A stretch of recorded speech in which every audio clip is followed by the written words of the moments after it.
Hej Claus og Francesco, og velkommen til min videopræsentation om unge med læsevanskeligheder og kommunikationsstrategier.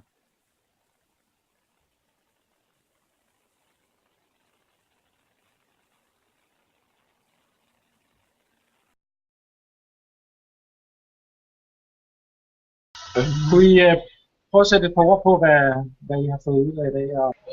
Det har været fedt, og jeg har lært en masse nye ting til min telefon, som jeg kan bruge til at skrive sms'er, og til at lave stile. Det der Dragon Dictator, eller... Fordi når læse-skriveproblemet det er løst, jamen så kan man.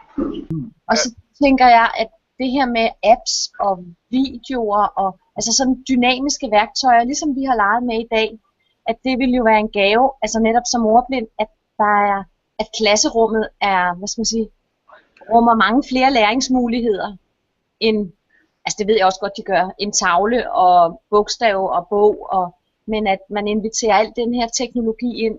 Hvad er det, der rykker unge mennesker?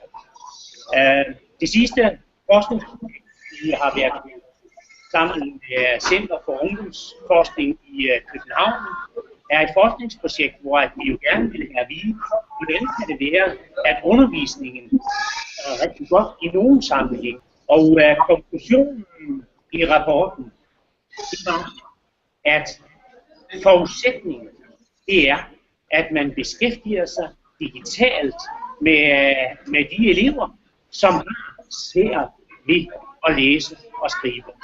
Ting, jeg bruger sådan i min hverdag. Jeg har en PC, og derpå har jeg CD-ord, som jeg skal hjælp til at skriveredskab og sådan noget. Og derfor har jeg også Dictus til dansk, så jeg kan snakke med min PC og så skrive den. Og så er det faktisk rigtig fedt, det er i hvert fald Dragon Dictation, det er soft som app til iPhone og iPad.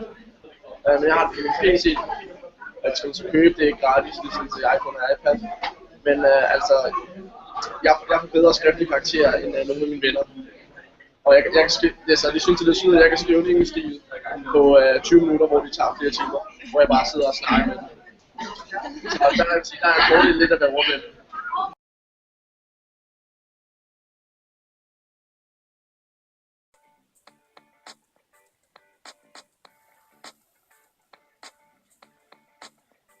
Jeg vil nu sende en besked til Henrik. Det gør jeg ved at vælge ham og holde den gule tast nede, når jeg snakker. Jeg går på Gylling Efterskole. Med det samme modtager Henrik sin hey-til-besked, og når jeg åbner programmet, skal vi kunne høre den. Jeg går på Gylling Efterskole. For at svare skal man blot holde den gule knap ned igen og tale. Det gør jeg også. Og så enkelt er det.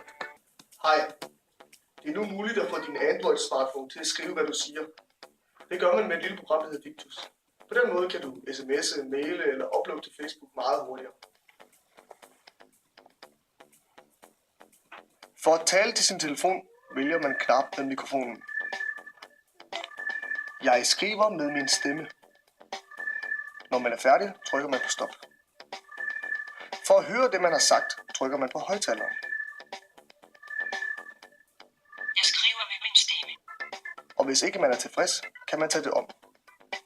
Nu har jeg nogle muligheder for at sende en sms, en mail eller uploade det til Facebook.